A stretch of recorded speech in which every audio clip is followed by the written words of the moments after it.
saya adalah magnet rezeki. Saya bilang, tunggu dulu. Kita itu bukan magnet rezeki. Kita nggak bisa loh menarik rezeki. Rezeki itu sudah dijamin sama Allah. Lupakan afirmasi yang selalu kita ego. Seakan-akan kita yang menarik keberlimpahan. Kita kaya raya. Kita ganti afirmasinya sesuai dengan surat Al-Mulk ayat 15. Jadi di dalam dompet saya itu, saya tulis secari kertas 500 juta. Ketika saya masuk warteg, itu yang pertama kali saya lihat. Walaupun nanti bayarnya 10.000 nasi telur gitu ya. 500 juta itu benar-benar Allah datangkan ke dalam kehidupan kami. Ketika kami mahasiswa. Kita bahkan diminta berdoa itu jangan terlalu puitis. Ya Allah, berikanlah rezeki kepada saya jika engkau menghendaki. Ya Allah, ampuni saya jika engkau menghendaki. Itu dilarang. Hadisnya sahih. Karena apa? Kita berdoa nggak mantap. Minta aja. To the point. Nah, biasa pengusaha itu tanya, wah saya pingin minta sama Allah apa usaha laris manis berkah lancar jaya. Bisa nggak kayak gitu? Saya bilang bisa aja. Cuma yakin nggak minta kayak gitu? Nggak yakin katanya. Lah, sampean mau minta apa di bisnisnya? Oh, minta sekian orderan, 1000 orderan tiap hari. Ya udah minta aja sama Allah. Sebenarnya kalau afirmasi yang benar gitu menurut Mas Rudin seperti apa? Nah. Assalamualaikum warahmatullahi wabarakatuh. Waalaikumsalam warahmatullahi wabarakatuh. Insya Allah senang sekali saya Mas. Kedatangan tamu jauh. Dari Jakarta ya Mas ya? Alhamdulillah benar dari Jakarta. Alhamdulillah terima kasih juga nih udah menerima. Saya sering lihat kontennya Mas Rusdin sebenarnya di TikTok kan Mas. Di TikTok kencang sekali loh Mas kontennya jenengan FYP. Banyak yang FYP kan? Alhamdulillah Masya Allah. Live juga sering kan? Ya live sering. Kemudian memang kita sering buat video-video untuk edukasi sebenarnya. Dan untuk membangun inspirasi lah buat umat muslim. Ya kalau Mas Rusdin sendiri kan biasa apa itu brandnya itu kan Quranic Law of Attraction gitu ya. Bener ya? Ya betul.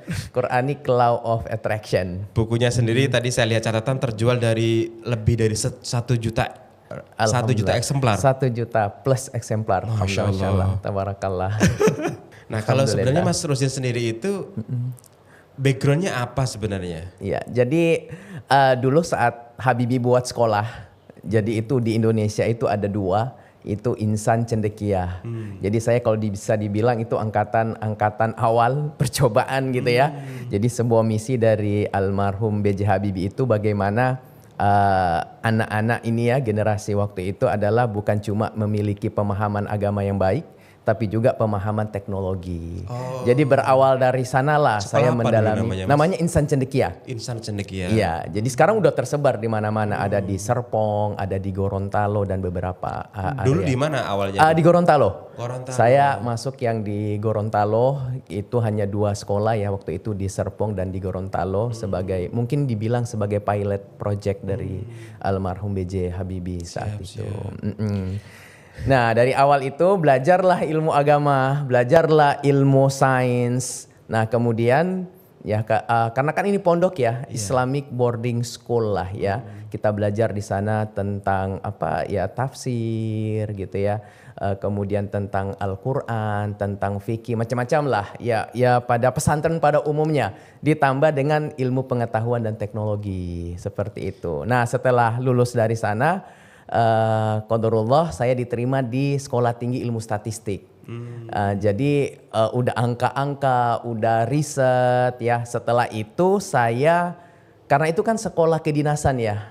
Jadi setelah lulus dari Sekolah Tinggi Ilmu Statistik, diharuskan wajib untuk jadi pegawai negeri PNS. Nah sebelum PNS saya terlibat di project World Bank saat itu terkait dengan riset 6 bulan. Kemudian tugas di daerah. Alhamdulillah itu di kepulauan kecil di ujung timur Sulawesi. Gitu. Bentar. Dulu di World Bank berarti ya? Di Ya World pernah. Bank itu di mana berarti? Jadi BPS itu Badan Pusat Statistik punya proyek kerjasama dengan Bank Dunia untuk merumuskan SOP metode penelitian yang ada. Metode survei, metode sensus, apakah perlu diperbarui atau enggak. Nah seperti itu di Jakarta. Nah setelah itu tahun 2010 itu sensus penduduk. Nah kemudian saya ditugaskan di daerah. Yang terpencil tadi? Ya daerah terpencil. Jadi listrik itu cuma jam 6 sampai jam 12. Kemudian pulau-pulau kecil tuh kalau survei. Di pulau-pulau kecil. Nah kemudian akhirnya saya memutuskan setelah setahun lebih di pegawai negeri, saya memutuskan untuk mengundurkan diri, ganti rugi ke negara. Kemudian ganti rugi. Ganti rugi ke negara karena kan ikatan dinas. Sebelum 8 tahun begitu kita memutuskan ikatan nggak melanjutkan, berarti kita harus membayar ganti rugi ke negara. Banyak gitu kayak gitu Mas. Ya lumayan.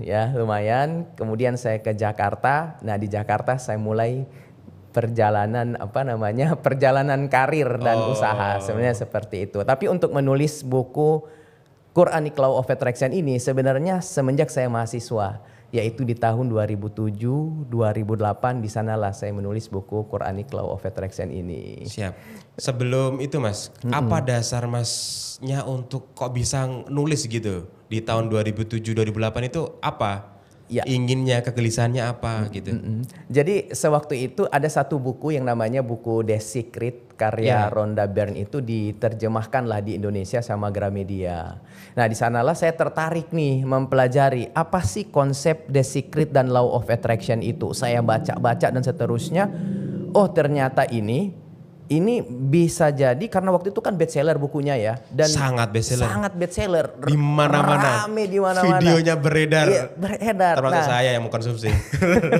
Lanjut Mas. Nah kemudian saya bilang setelah saya pelajari ada dua kekhawatiran saya. Pertama, kalau kita ikut konsepnya The Secret Law of Attraction yang konvensional itu, saya bilang ini bisa menjadi kayak gangguan tauhid.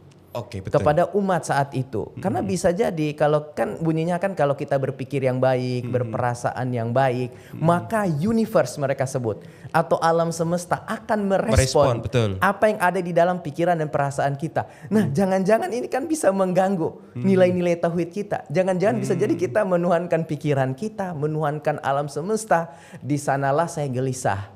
Sehingga saya bilang, oke, yuk saya pelajari lebih dalam lagi. Ambil lagi itu kitab-kitab yang kita pelajari ya di pesantren lalu, Bukhari, Muslim, Fiqh Doa, Imam Said Al-Laham, Ibnu Qayyim Al-Jauziyah dan seterusnya. Oh ternyata ya dari hasil kajian kami, Law of Attraction ini atau hukum ketertarikan ini ada di dalam Al-Quran dan hadis, dan jelas banget dan lebih clear lagi. Dan enaknya ketika kita paham konsep hukum ketertarikan berlandaskan Al-Quran ini dan As-Sunnah, itu justru meningkatkan level tauhid kita. Gitu malah ya. Sehingga saya bilang ini nggak boleh ada umat yang cuma belajar law yang konvensional, tapi setidaknya ada opsi. Gitu ya, ada opsi supaya umat ini mereka belajar Law of Attraction berdasarkan Quranic value dan As-Sunnah value-nya, supaya apa? Makin tebal itu tauhid mereka kepada Allah Azza wa Jalla. Sehingga udahlah saya tulis bukunya. Dan waktu itu saya masih penulis pemula. Buku pertama berarti? Buku pertama bisa dibilang seperti itu. Baru pemula nulis gitu kan, tiap hari itu nulis. Kurang lebih saya tulis 30-45 hari dengan tujuan tadi. Ini biar ada opsi lah. Umat biar tauhidnya ini makin tinggi. Nah saya pilihlah penerbit waktu itu Mizan. Kenapa saya pilih Mizan? Karena waktu itu zamannya lagi jaya-jayanya.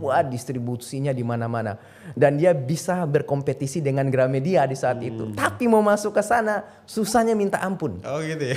Karena apa? Gaya penulisannya harus gampang dimengerti. Bukan cuman itu aja.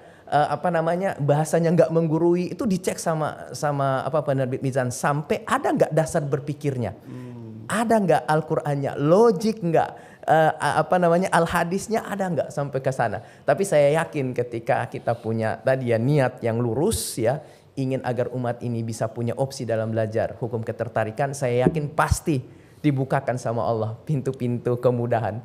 Dan Masya Allah tabarakallah saya kirim dan alhamdulillah dapat approval dari penerbit Mizan di saat itu tahun 2008 April. Kemudian alhamdulillah Masya Allah tabarakallah diterbitkan lagi dalam versi bahasa Malaysia. Di sana lah tahun itu bertebaran tuh buku-buku spiritual kayak gitu, dan diminta mau nggak buat seminar. Karena banyak banget ya seminar rezeki macam-macam di tahun itu. Saya bilang saya nggak mau melakukan seminar dulu.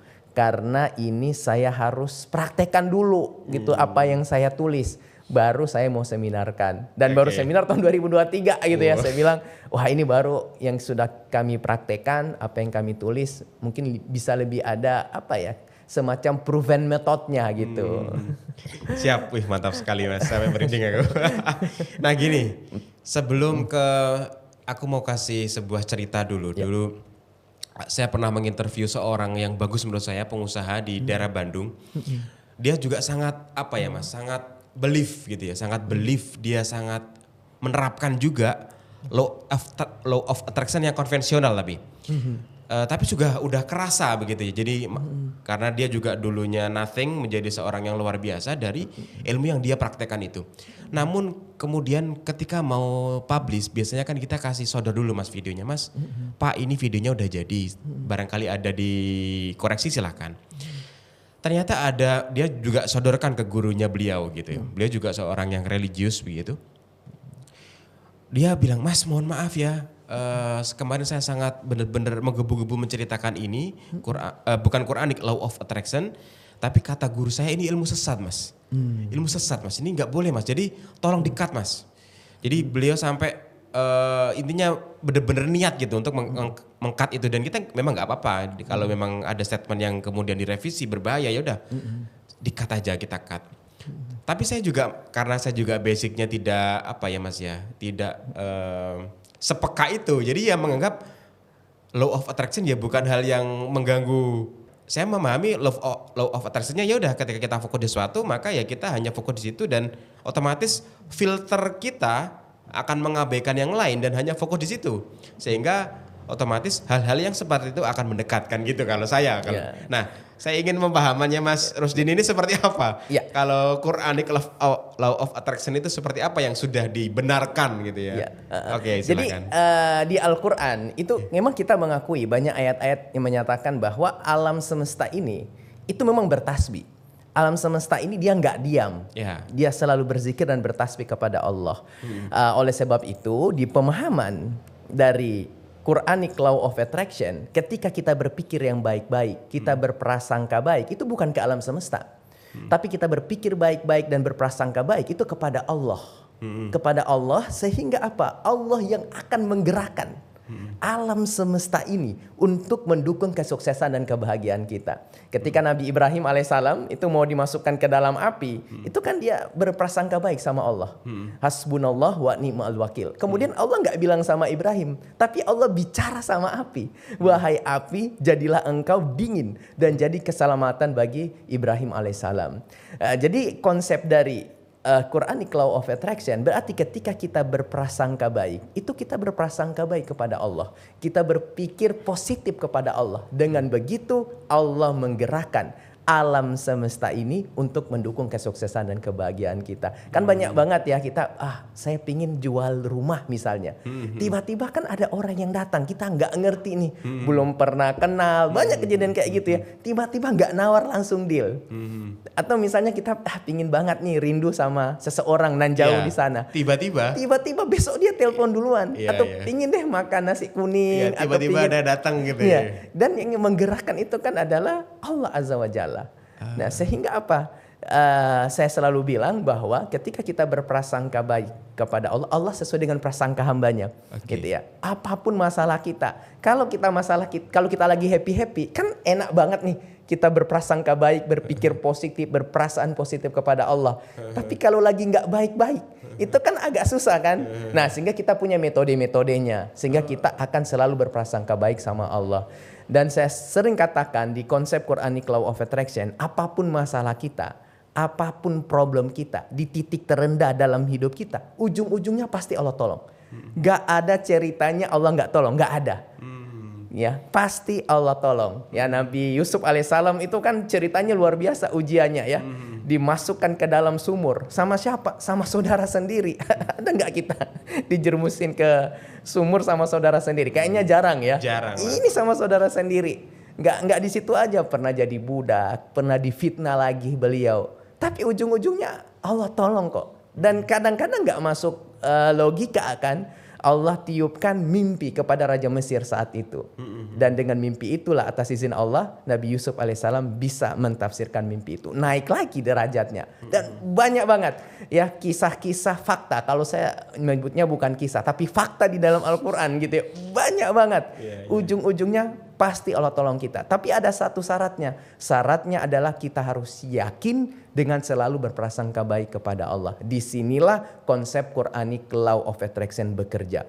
Cara kita berprasangka baik kepada Allah Azza wa Jalla. Dan kebanyakan kita cuma, yakin saya sudah berprasangka baik sama Allah. Hanya di dalam lisan. Tapi dalam hati kita kan masih banyak pengeluhan, banyak penolakan gitu ya. Nah, oleh sebab itu harus kita punya cara, metode yang terstruktur sehingga kalau kita lakukan secara daily basis itu akan meningkatkan keyakinan kita, prasangka baik kita kepada Allah sehingga meningkatkan tauhid kita kepada Allah Azza wa Jalla sehingga menumbuhkan satu keyakinan. Disinilah kita butuh yang namanya afirmasi positif. Nah, banyak yang nanya afirmasi positif tuh kayak gimana nih? Ya, banyak kan yang bilang saya menarik rezeki dalam hidup saya. Kalau yang loa konvensional, ya seolah-olah saya udah kaya, saya kaya raya, tiap hari lihat cermin gitu ya. Tapi kok makin hari hidup gini-gini aja gitu ya, nggak kaya-kaya, makin susah. Nah, disinilah saya bilang kalau kita berafirmasi bukan sembarang afirmasi, karena afirmasi salah satu metode law of attraction. Bukan sembarang afirmasi. Saya adalah magnet rezeki. Saya bilang tunggu dulu. Kita itu bukan magnet rezeki. Kita nggak bisa loh menarik rezeki. Rezeki itu sudah dijamin sama Allah. Bahkan makhluk melata. Jadi lupakan afirmasi yang selalu kita ego. Seakan-akan kita yang menarik keberlimpahan. Kita kaya raya. Kita ganti afirmasinya sesuai dengan surat Al-Mulk ayat 15. Jadi kita libatkan Allah di dalamnya. Jadi sebelum kita sholat subuh, ya saat kita bangun tidur, gitu ya, kita bisa melakukan afirmasi di saat itu dan beberapa metode lain. Nah, disinilah yang membedakan kami dengan law of attraction secara fundamental. Kalau teknik sama, ada teknik afirmasinya, ada teknik bersyukurnya, ada teknik visualisasinya. Tapi visualisasi yang kayak gimana nih? Biar kita nggak dibilang halu. Karena kalau kita bervisualisasi seolah-olah itu udah ada, kan logika akan bilang, lah kamu kok belum ada, kamu sudah membayangkan seolah-olah ada. Jadi logika akan bertentangan dengan keyakinan kita. Nah, gimana ini supaya sinkron? Maka metode Quranic Law of Attraction itu yang bisa membereskan itu. Seperti Bentar, itu. Mas. Jadi biar orang nggak bingung, saya jadi juga biar nggak bingung. Jadi kalau kita bedah secara fundamental gitu ya, fundamental. Apa sih sebenarnya yang membedakan Quranic Law of Attraction secara konvensional? Bukan Quranic, law konvensional sama law Quranic ini secara fundamental kalau boleh di bidang-bidang apa aja perbedaannya? Titik fokusnya. Kalau saya bilang tadi, kita berpikir positif, berperasaan positif, berprasangka baik itu kepada Allah, sehingga Allah gerakan alam semesta ini siapapun untuk mendukung kebahagiaan dan kesuksesan kita. Kalau loa yang konvensional, itu mereka hanya pada pikiran dan universe. Kalau kita berpikir yang baik-baik, berprasangka yang baik kepada universe, kepada alam semesta, maka alam semesta itu akan merespon sesuai dengan apa yang ada di dalam getaran kita. Mereka sebut getaran. Getaran positif alam semesta akan membalikan pula positif. Kalau negatif ya begitulah alam semesta akan membalikan. Nah, di sanalah perbedaan. Kalau kita mengakui ini Quranic Law of Attraction, alam semesta itu bisa memberikan respon. Ya, tapi yang menggerakkan alam semesta itu adalah Allah. Bukan pikiran kita, bukan perasaan kita ke alam semesta sehingga alam semesta itu ngerespon, bukan. Tapi perasaan baik kita, prasangka baik kita itu hanya kepada Allah.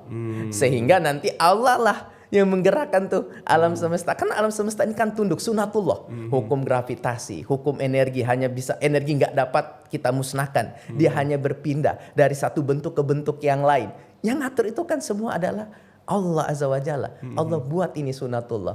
Oleh sebab itu kenapa di banyak hadis kita disuruh untuk berprasangka baik kepada Allah. Fakta-fakta di dalam Al-Quran, Nabi dan Rasul itu selalu berprasangka baik kepada Allah. Bahkan Siti Hajar ditinggalkan di padang pasir dengan anaknya gitu kan. Itu prasangka baik dulu yang dibangun. Kemudian action, ya lari 7 kali ya.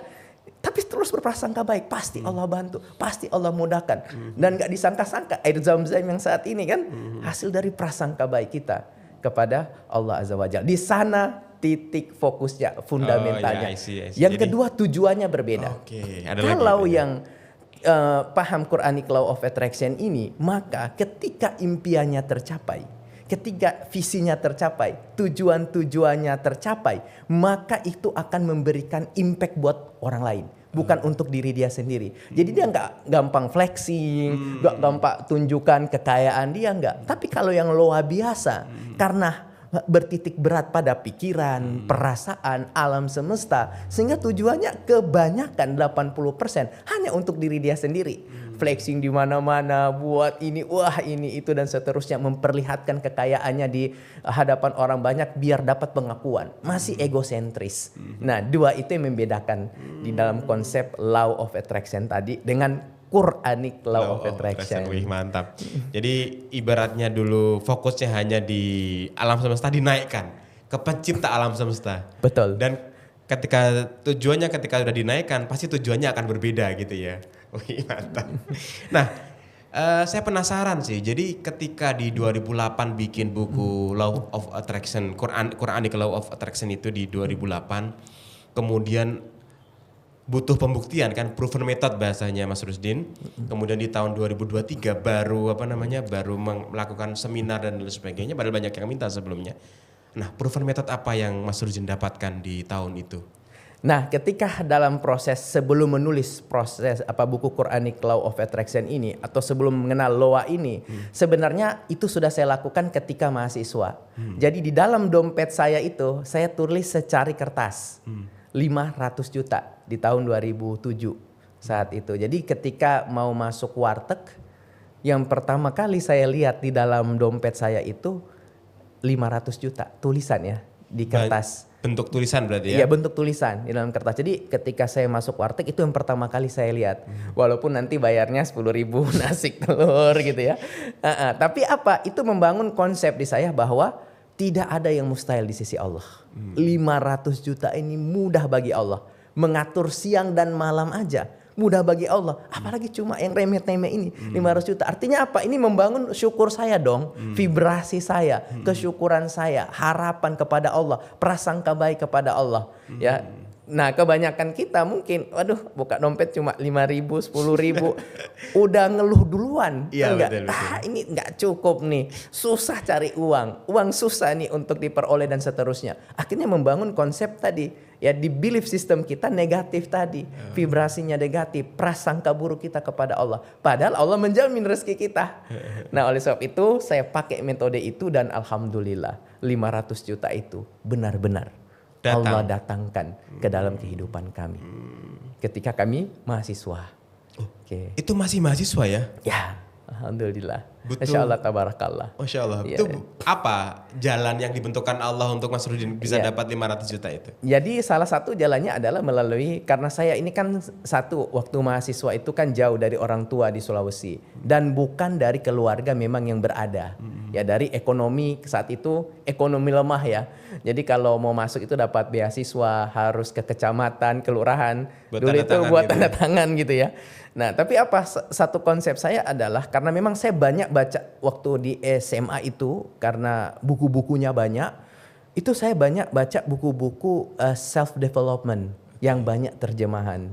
Itu saya baca banyak ya, sehingga di mahasiswa itu rasa-rasanya menulis yang seperti itu jadi lebih mudah karena kan udah banyak membaca gitu ya. Nah, di saat menulis itu alhamdulillah royaltinya itu jadi saya menulis itu ada sekitar 5-7 buku. Setelah Quranic Law of Attraction, saya tulis buku Taklukkan Takdirmu, saya tulis buku Smart Heart, bagaimana mencerdaskan hati dengan mencerdaskan hati pakai 7 kecerdasan, multiple intelligence. Terus ada Quantum Istiqomah. Pokoknya itu tiap bulan saya bisa hampir setidaknya 1 buku tuh saya tulis. Setiap bulan 1 buku? Iya, sampai saya itu dari tingkat 3 ke tingkat 4. Setelah tingkat 4 saya off menulis karena tugas di luar kota ya, di pedesaan. Nah, dari situ alhamdulillah royalti masuk, kemudian saya yakin pasti nih Allah kasih jalan keluar yang lain. Ya ngajar bimbel, ada aja tuh. Yang dulu kan masih ini ya, masih pakai handphone yang biasa kan, atau masih dicari gitu ya.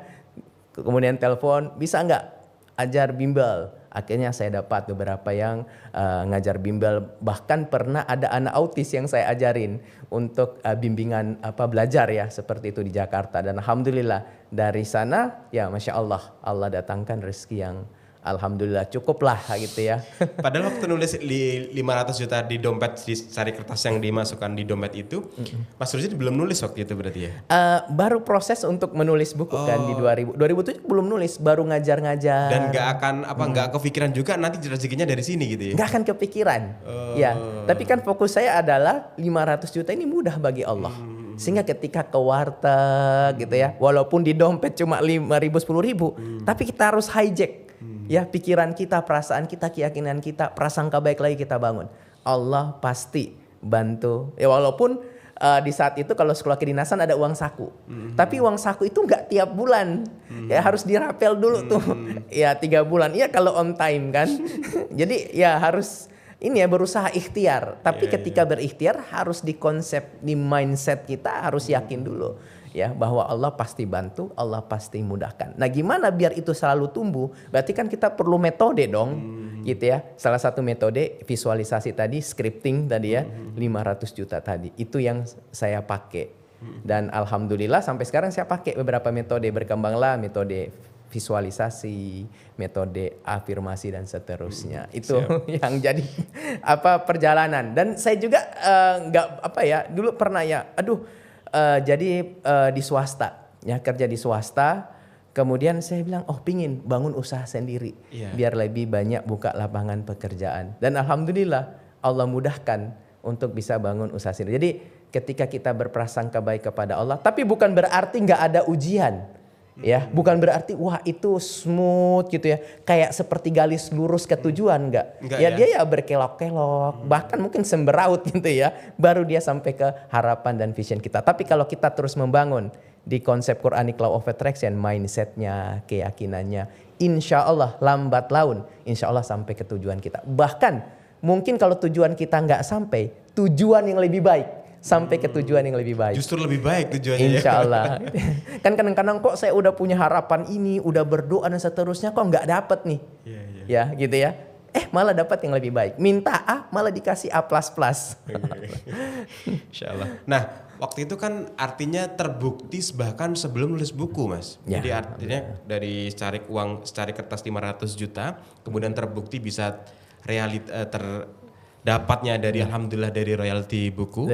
Kan tidak perlu ada pembuktian perlu sampai ke tahun 2023 Mas. Artinya itu kan sudah terjadi sebelum buku itu sendiri ada. Kok harus nunggu 2023? Iya. Apakah ada proven method yang lain gitu ya?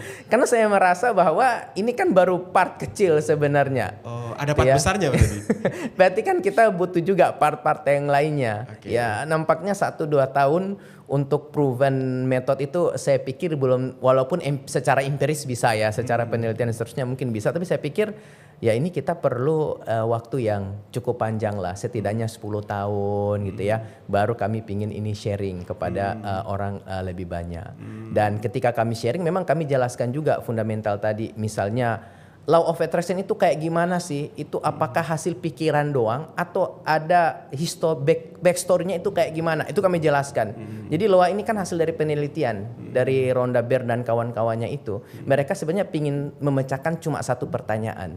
Kenapa sih ada orang-orang bisa sampai ke level wealth? Jadi kalau bahasa Inggris itu kan ada rich, kaya, dan ada wealth yang udah kaya raya, tajir melintir. Mereka cuma ingin memecahkan satu pertanyaan tadi. Kenapa sih secara dunia mereka sampai ke titik itu? Cuman itu aja. Akhirnya mereka lakukan 2 pendekatan. Yang namanya itu primary research dan secondary research. Primary research itu kayak skripsi lah. Mereka wawancara subject matter. Kemudian secondary research mereka melakukan literasi, kajian literasi manuskrip. Sayangnya mereka pakai banyak di zaman Romawi ya, manuskrip. Kenapa sih orang-orang kaya itu kayak gimana sih habit mereka, cara berpikir mereka? Mereka nggak ikutkan Al-Quran saat mereka kajian manuskrip itu. Kalau mereka ikutkan Al-Quran, wah saya yakin banget nih gitu ya. Udah jadi Quranic Law of Attraction. Akhirnya mereka tarik satu garis merah kan, benang merah kesimpulannya. Oh ternyata key drivernya atau faktor utamanya. Kalau saya bilang faktor utama berarti kan ada faktor-faktor lain dong. Nah faktor utama itu adalah mereka katakan adalah ketika mereka punya paradigma positif. Pikiran positif, perasaan positif. Mereka yakin berpikir yang baik-baik, maka kebaikan itu akan datang. Dan dalam Al-Quran kan banyak banget ya. Ya kebaikan yang engkau lakukan, ya kebaikan itu akan datang ke dalam dirimu. Kezaliman yang engkau lakukan, ya bahkan kita dimintakan fastabiqul khairat, berlomba-lomba dalam kebaikan. Sekecil zarah pun itu diperhitungkan kebaikan kita dan kezaliman kita.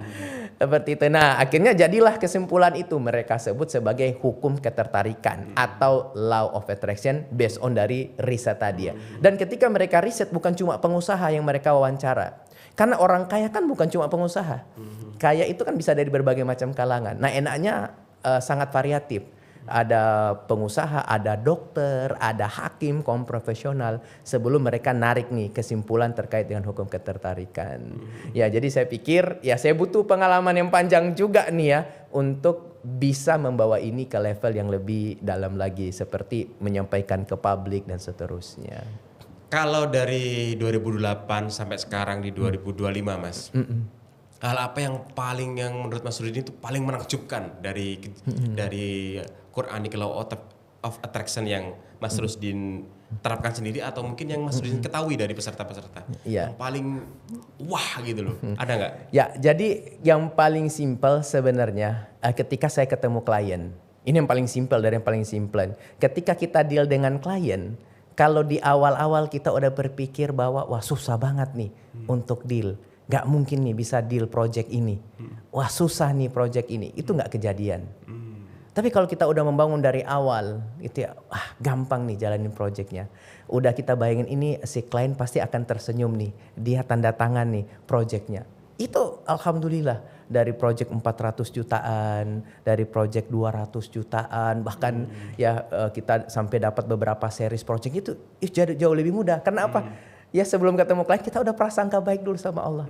Ya Allah pasti nih Allah bantu untuk gerakan hatinya klien kami ini untuk mau deal dengan project. Nah itu saya bilang momen-momen yang sederhana ya, dan Allah Masya Allah tabarakallah, Allah sampaikan, maksudnya Allah kabulkan itu ya, karena kita bawa di dalam doa, dibawa di dalam afirmasi. Tapi yang paling banget berkesan itu sebenarnya ketika saya menemukan jodoh. Nah, ketika menemukan pasangan, banyak yang gitu mengalami sepertinya. Iya, gitu. Nah, di sanalah paling berkesan ya. Maksudnya saya amalkan prasangka baik kepada Allah, gitu ya. Saya yakin bahwa kita hidup pasti dikasih berpasangan, dan saya harus ngerti juga kriteria apa. Jadi kan harus clear keinginan kita itu apa, kriteria yang kita pingin itu kayak gimana, gitu ya. Nah itu kita bawa di dalam afirmasi, dibawa di dalam doa, dan itu benar Masya Allah tabarakallah. Sehingga istri saya itu adalah pembaca buku saya. Gitu ya. Jadi ya sevibrasi nih berarti kan, udah ke-connect nih. Nah itu paling berkesan banget, saya sangat bersyukur banget Allah kirimkan jodoh gitu ya, Allah kabulkan doa-doa kita, afirmasi kita. Sehingga alhamdulillah sama-sama kita couplepreneur.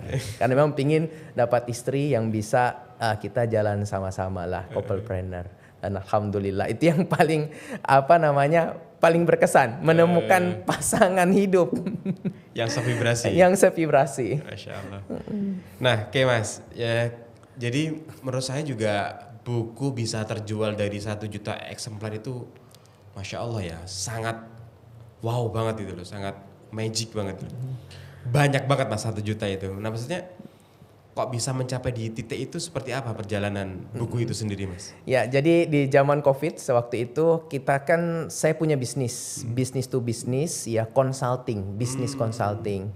Nah salah satu yang kami pegang waktu itu Alpha One. Ya Alpha One itu motor listrik. Jadi dia dari awal, dari belum jadi motornya sampai dia jadi motornya. Nah itu kita dampingin dari market size dan lain-lain, itu kami kasih konsultasi di sana. Nah, tipe-tipe klien seperti itu ketika di zaman Covid itu kan pada putus kontraknya. Karena mereka kan lagi suffer juga. Betul. Gitu ya. Klien dari Tunisia, dari Timur Tengah kita punya, dari Afrika ya punya, dari Yunani juga kita punya. Itu mereka putus tuh, ya. Nah, di saat itulah istri, ini pasangan hidup lagi nih ya, bicara, gimana kalau kita update lagi nih buku Quranic Law of Attraction, ada something nggak yang bisa kita berikan ke lebih banyak orang. Nah waktu itu kami tulis 2 buku. Yang buku pertama itu saya tulis buku Agar Konsumen Jatuh Cinta. pada produk Anda di pandangan pertama. Yaitu pengalaman kami dalam running bisnis lah, gimana mengembangkan bisnis klien. Misalnya klien yang dia cuma 5 kontainer, Masya Allah tabarakallah, setelah kami tanganin dia bisa 60 kontainer di Indonesia. Nah kami tulis tuh gimana cara bangun ininya, bisnisnya. Qadarullah, buku itu mungkin nggak sekencang ya daripada buku yang Quranic Law of Attraction. Karena mungkin di zaman itu, di zaman COVID, orang mungkin punya hard skill punya, tapi soft skillnya, motivasinya, mindsetnya mungkin lagi jatuh-jatuhnya.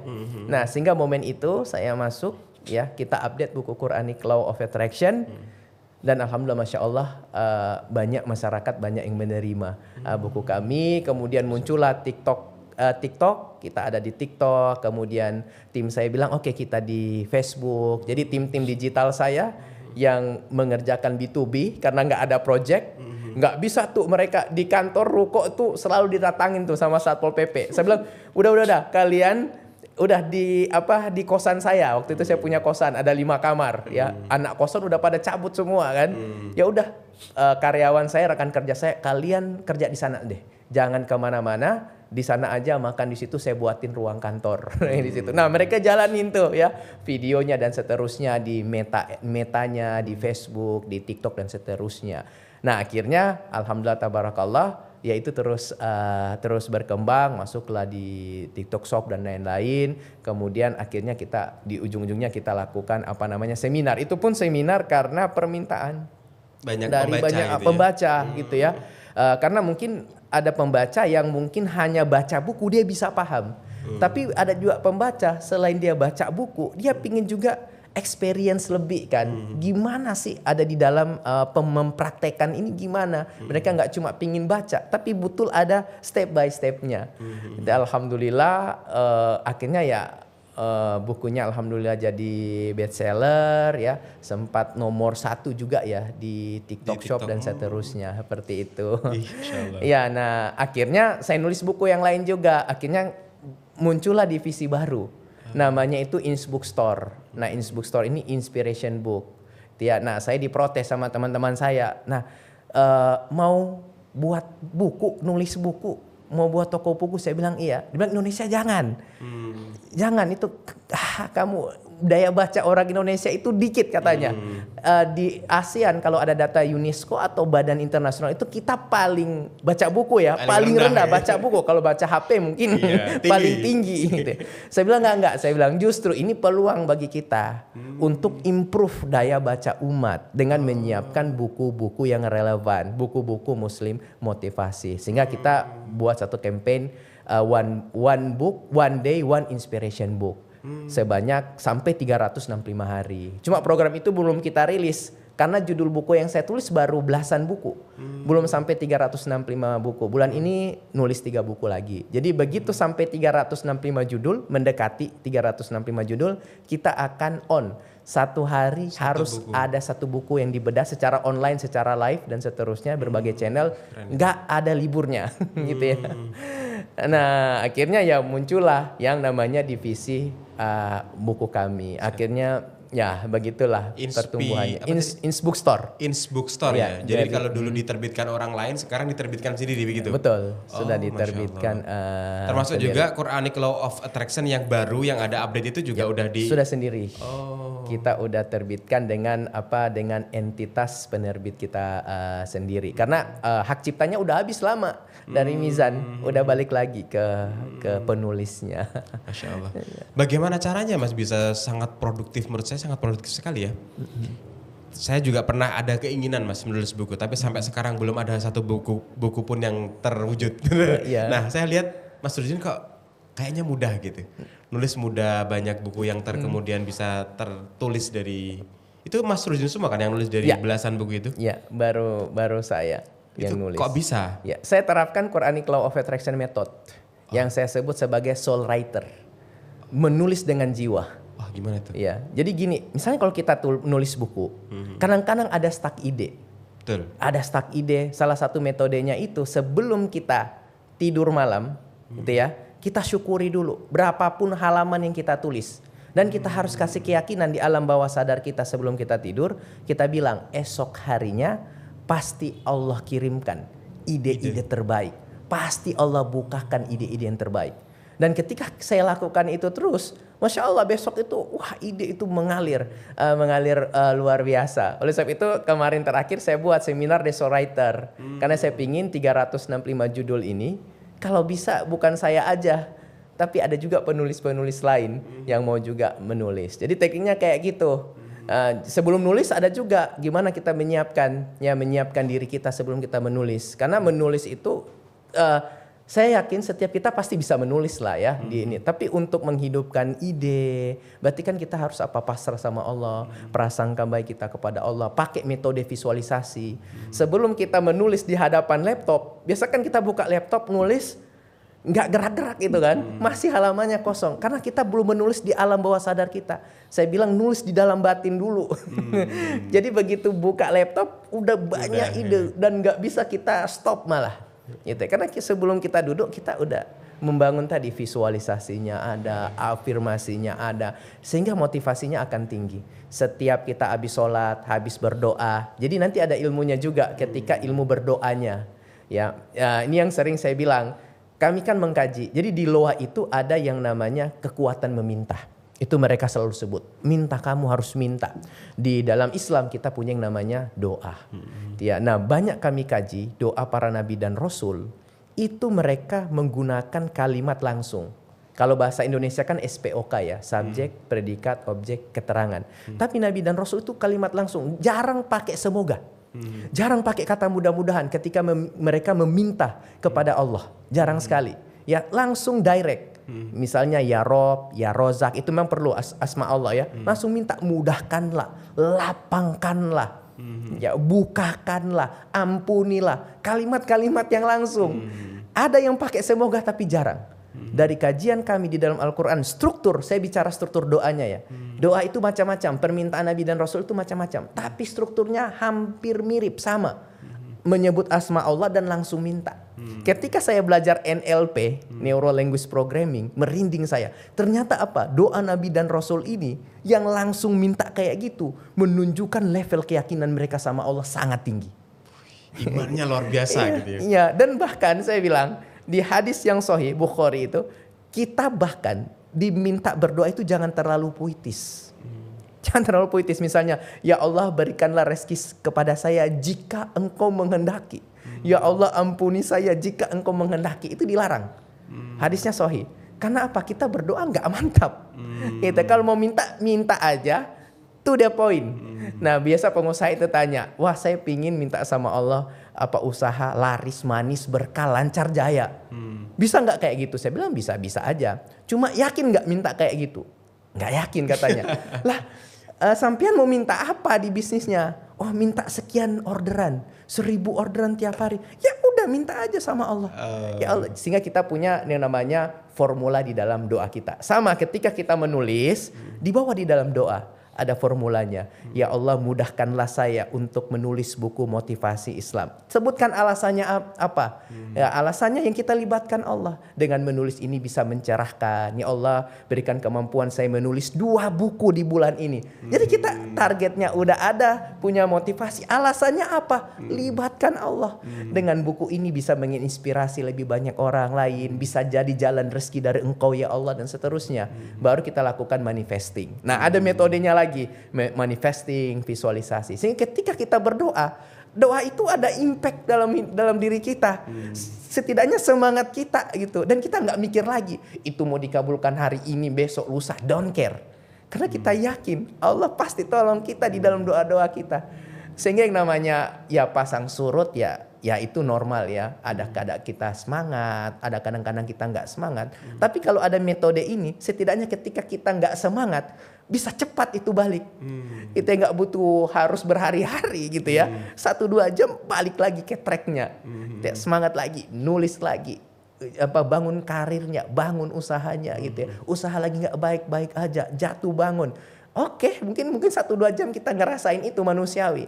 Nah kita pakai metode yang tadi, yang Quranic Law of Attraction.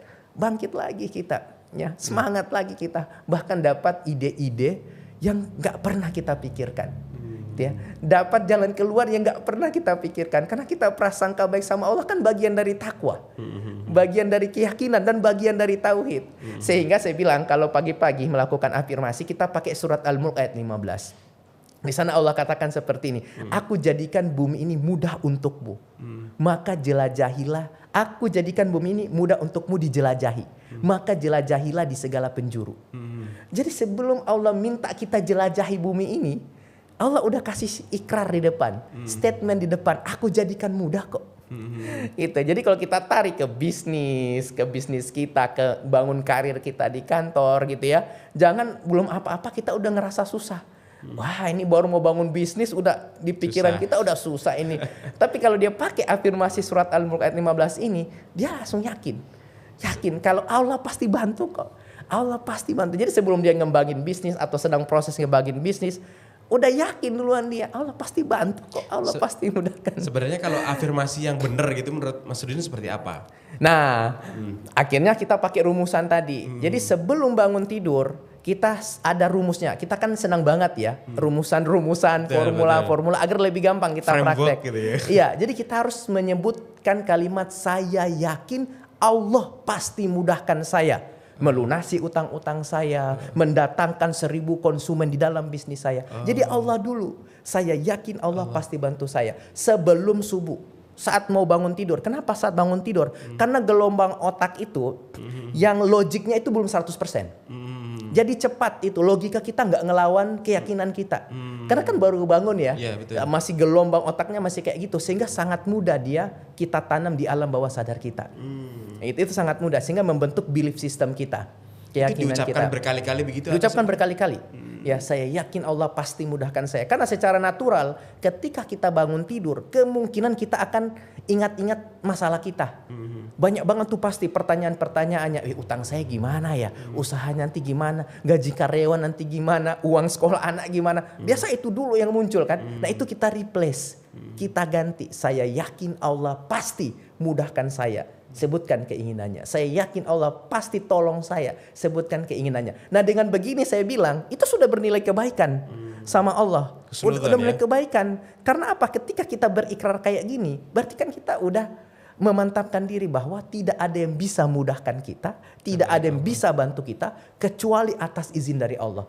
Jadi setiap kita bangun pagi kita udah bertauhid loh ini sama Allah. Bukan hal yang apa namanya, jangan dianggap remeh gitu.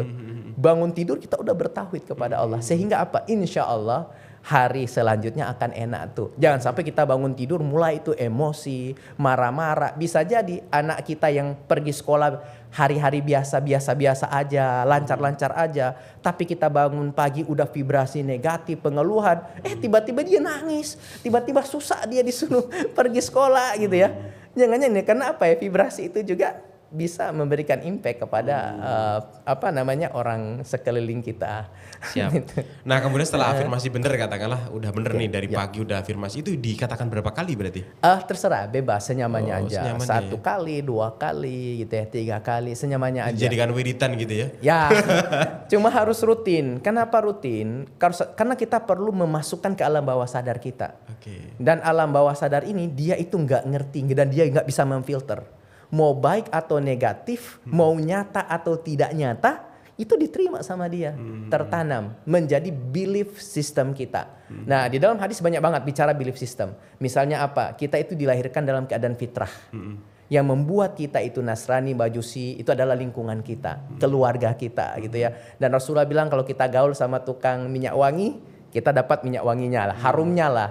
Pandai besi kita dapat panasnya. Artinya apa? Membangun di belief system kita. Kalau mungkin kita kan nggak semua berasal dari keluarga yang baik-baik aja kan. Bisa jadi belief system ini kita kebentuk dari keluarga kita. Apa yang kita nonton, apa yang kita dengar itu kan mempengaruhi itu di belief system kita. Sehingga apa-apa kita, wah kayaknya susah ya. Kayaknya nggak bisa ya gitu ya. Ada anak kita datang gitu ya. Abi, Umi, ayah, bunda, suatu waktu saya mau buat 100 perusahaan. Setiap perusahaan ada 100 karyawan. Tiba-tiba dengan otomatis spontan kita langsung bilang, kamu itu halu tuh. Udah belajar sana. Ini artinya kita sedang menyuntikkan ke alam bawah sadar anak-anak kita terkait dengan ketidakmungkinan. Nah, harus hati-hati. Jadi secara spontan kalau kita bilang misalnya nih ada orang datang ya, ngajak kita haji umroh. Tahun depan kita haji umroh yuk. Tiba-tiba Anda langsung bilang, wah jangan ajak-ajak saya umroh, jangan ajak-ajak saya haji. Utang aja masih di mana-mana, tabungan belum ada, gaji juga masih gini-gini doang. Itu artinya di belief system kita udah tertanam kuat terkait dengan ketidakmungkinan. Nah itu harus dirubah. Banyak saya tanya, bisa dirubah nggak? Saya bilang bisa. Bisa dirubah ya tadi di hijack tadi melalui afirmasi tadi, dan dia repetition berulang-ulang. Lama-lama akan Ya, tertanam otomatis. sendiri. Ya, sampai dia otomatis. Setelah afirmasi, nanti ada yang namanya doa. Nah, kita bawa di dalam doa. Ya, nanti ada scripting doa.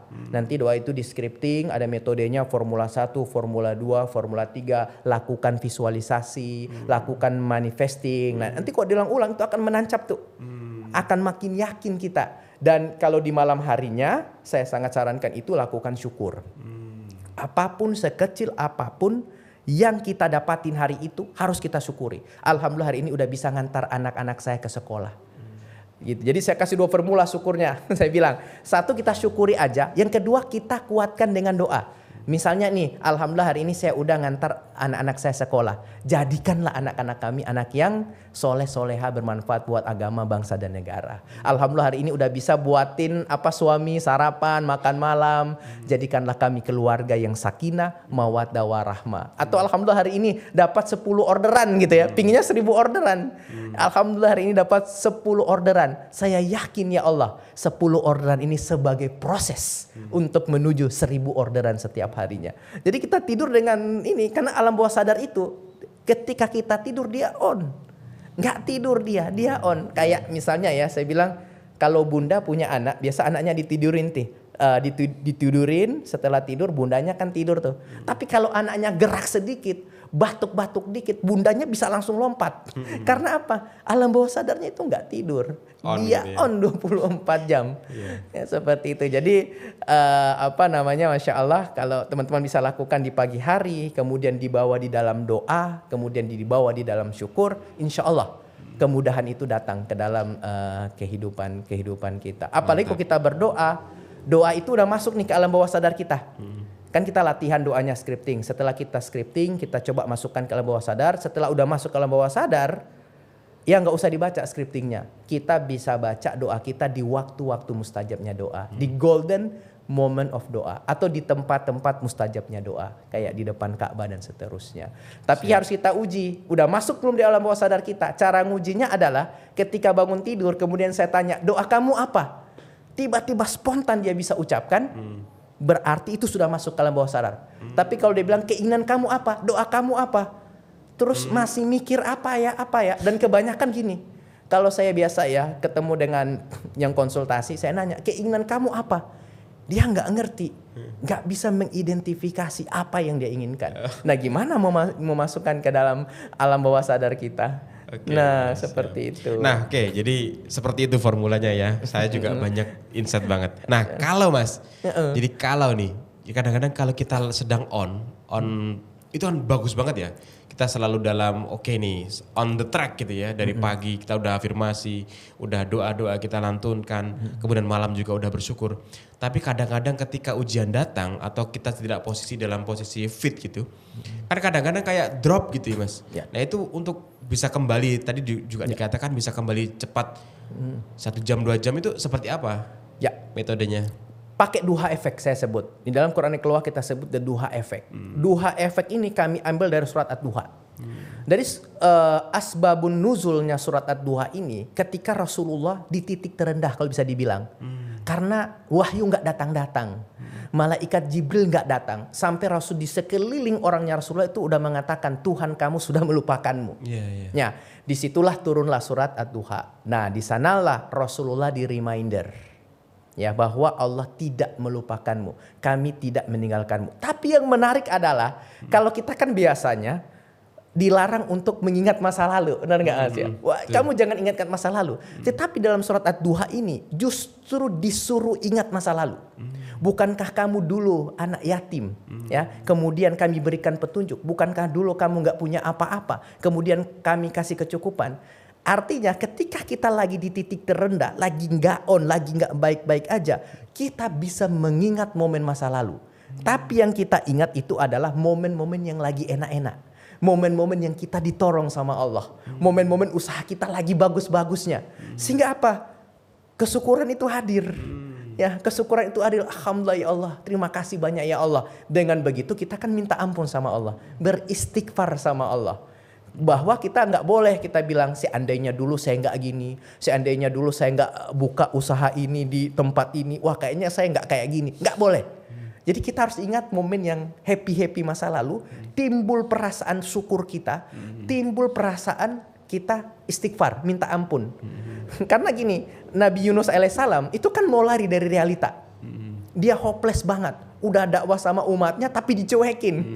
Nggak ada yang berubah tuh ya. Mau lari dia, akhirnya benar-benar lari. Lari masuk kapal. Nah ini udah banyak yang tahu ya. Dipikir masalah selesai masuk kapal. Masuklah beliau ke lautan. Ya, di lautan dipikir selesai, masuk di dalam perut ikan. Di sanalah beliau sadar. Dan beliau mengakui itu dengan istighfar, minta ampun sama Allah. Jadi kalau kita masih di titik terendah, boleh kita ingat-ingat masa lalu kita yang enak-enak. Saya yakin kita punya lah. Gak mungkin selama kita hidup 30 tahun, 40 tahun misalnya usia 40 tahun gak ada momen-momen enak. Gak mungkin. Mustahil kayaknya. Nah ingatlah momen-momen itu. Rasa syukur kita datang, tobat kita, istighfar kita lakukan. Insya Allah kita akan bangkit lagi. Ya, yakin lagi sama Allah. Gitu. Itulah dia duha efek. Jadi kalau di sholat duha, setelah sholat duha, ingatlah momen-momen yang enak-enak dulu. Bersyukur, berdoa juga di situ sama Allah. Biar nanti balik dengan cepat gitu ya. Balik dengan cepat. Dan ini kan teguran juga, reminder juga kan dari Allah kepada Rasulullah SAW. Sehingga bangkit lagi semangatnya Rasulullah SAW. Alhamdulillah Al-Quran kalau kita tahu ya kayak gimana proses turunnya dan lain-lain itu menggambarkan juga kehidupan kita.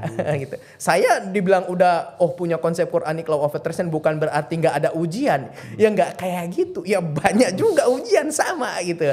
Cuma ya ada metode-metode sebagai ikhtiar kita untuk bisa kembali ke track. Gitu. Ya keluar track ya wajar ya. Silih berganti, naik turun seperti roller coaster. Ya bagian dari kehidupan kita. Nabi dan Rasul aja seperti itu. Kemudian kita berekspektasi nggak kayak gitu. Ya nggak juga gitu. Tapi kita punya metode untuk kita balik ke track kita. Masya Allah, mantap sekali udah. Nggak terasa sudah hampir 1 jam Mas. Biasanya kita durasinya di 1 jam. Nah barangkali teman-teman di sini gitu pingin mengunjungi seminarnya atau membeli buku itu di mana sih Mas bisa didapat? Jadi kita ada di account @Quranic Law of Attraction, itu ada di Instagram, di sosial media lah itu ada. Kemudian kalau di TikTok Shop kita punya yang namanya Innsbook Stores. Gitu. Jadi atau teman-teman tinggal googling aja ya insya Allah ada. Kalau seminarnya juga ada di situ? Ada seminarnya, ada bukunya, termasuk ada untuk yang Muslim Personal Growth yang saya bilang adalah Mindsight ID. Kita juga punya satu lini baru. Apa yang konsultan tadi itu? Bukan? Ya, bukan. Oh, ini ada lagi? Yang Mindsight ID ini Muslim Personal Growth. Jadi bagaimana kita ingin semua Muslim bukan cuma ibadahnya, tapi dari sisi kesehatannya, dari sisi berpikirnya. Nah di sana ada e-course Quranic Law of Attraction, ada e-course tentang jenazah, memandikan jenazah, ada e-course angkat beban. Ya, Muslim angkat beban dari rumah, karo ke gym malu-malu gitu kan. Nah dari rumah angkat beban biar apa? Biar sholatnya itu nggak gampang capek. Biar nanti umroh haji nggak gampang. Gitu. Iya, jadi sebagai bagian ikhtiar ya. Iya. Seperti itu. Itu tadi di apa Di @Quranic Law of Attraction. Ya nanti Muslim Personal Growth. Namanya itu mindsight.id. Oh, website berarti Websitenya ada mindsight.id. Di situ nanti ada banyak e-course gitu ya, maksudnya tinggal dipilih gitu ya. Ya, kalau buku innsbookstores.com. Banyak sekali, nanti saya tampilkan aja di bawah ya. Boleh. Oke Mas, terima kasih udah jauh-jauh datang ke Tulungagung. Untuk Sama-sama. Terakhir Mas, untuk teman-teman kita yang sudah menonton sampai sejauh ini, closing statement dari Mas Rusdi apa? Ya.